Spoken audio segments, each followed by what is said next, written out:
And hello from Walla Walla, just about out of daylight here, but I've made quite a bit of progress, and I'll show you what I've done. Okay, bunch of people coming by here, little kids on bikes. Okay, well, I got the compound off that, and still rubbing things down with kerosene. That column there's starting to look pretty good, but it's got the dreaded rings from the rust, but those will fade out, and I'm going to hit it with that hoppy stuff. I think that'll work pretty good, but I'm pretty happy with the way this is coming out here.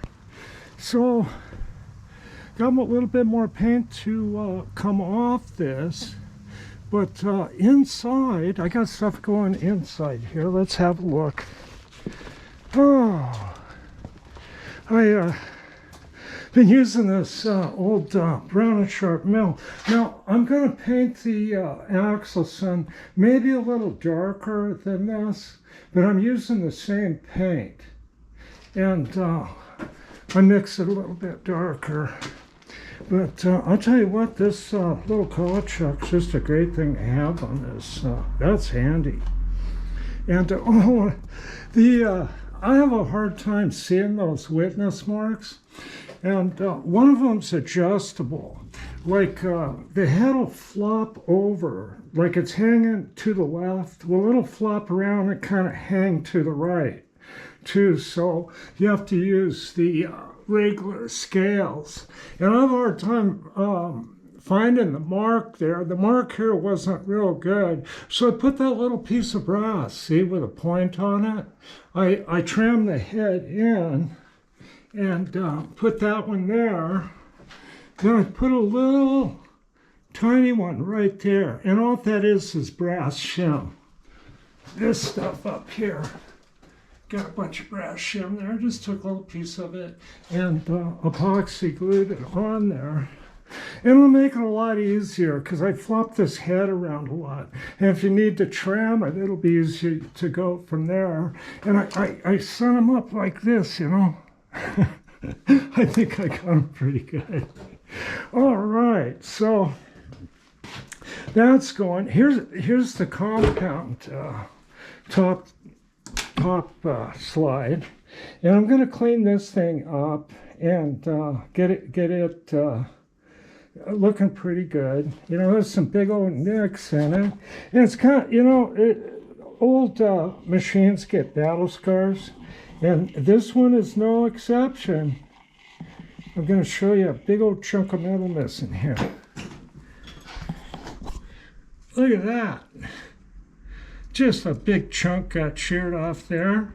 Somebody kind of dressed it though, you know. I bet the lathe just kind of hiccuped. Of course, the lathe is still fully functional. And so I'm going to flop that over and show you how that, kind of how that is. Hang on, it's heavy. And here we go. Here we go.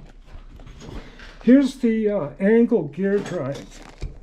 And that's how it, you know, has the handle at an angle.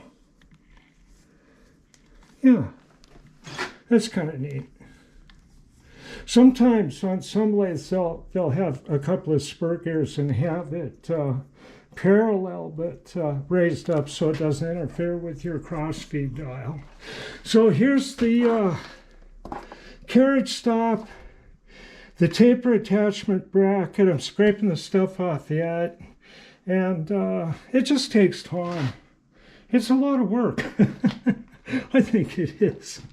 But, you know, I'm not going to make this stuff perfect. This is something I want to do something about here.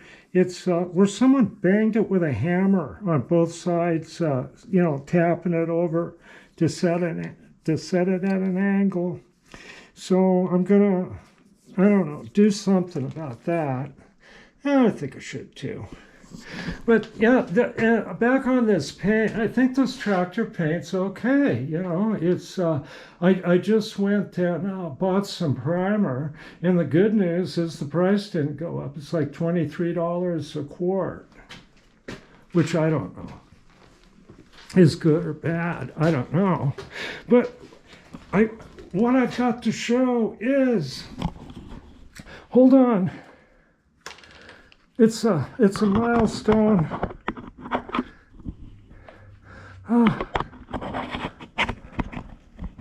There we go. I think that's pretty good. Tighten this up and you can see I'm actually gonna put some paint on. This is the first paint. Yay! Oh yeah. Isn't that nice? Just get it on there. Yeah, this is the paint here. It's Case International Harvester OEM gray primer. You can see that label on there. And it's available. And Walla Walla is not exactly a place that has a lot of industrial goods anymore.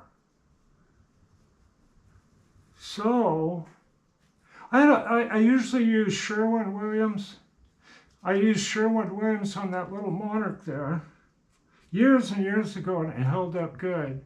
But I don't have any complaint with this stuff. I think this stuff's going to be just fine. Just fine. Yeah. There. Get it on there. See, there's some kind of holes and stuff. I might put a little spot putty in. This part's not really very visible, but it did have paint on it. Yeah, a lot like that. Then I got this part here. I want to paint that. That's pretty cool. Get that thing. I got it. I wiped these all off real good. So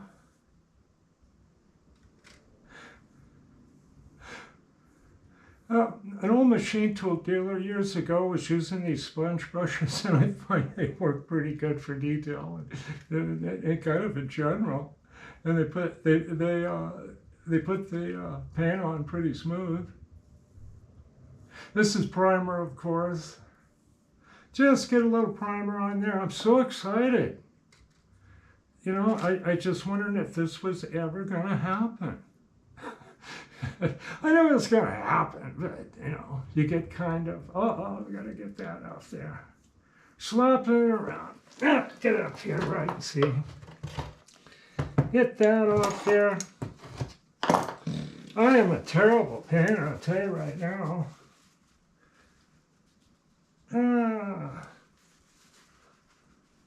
But I can paint a tractor, I can paint this. Yeah, that doesn't have paint on the side there. So I'll get that off. Hope I'm not blocking the view for you. Yeah, a lot like that. Oh yeah.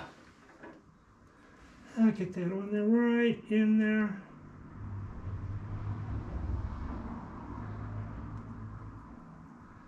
Yeah. Oh, that's nice. Okay. Yep, then this gets painted here. There's kind of a steel part there I want to leave the paint off of. Just kind of paint it around here. Oh, yeah. Yeah, a lot like that. How we doing here? Well, I've wasted quite a bit of time, probably. But it's going to go a lot like that, and I'll finish this, getting this on, then get those other parts painted, and hopefully, the weather's going to turn good for a while. Tomorrow's going to be a good day. I'm going to scrub rust. I've been resting a little bit. I wore myself out. It's elbow grease, like Mel Gross says. A lot of elbow grease. Oh, yeah, that's going to be good. Just real nice. Okay. Well, I'm going to go feed Chloe. She's pretty hungry, so I'll be back. Bye.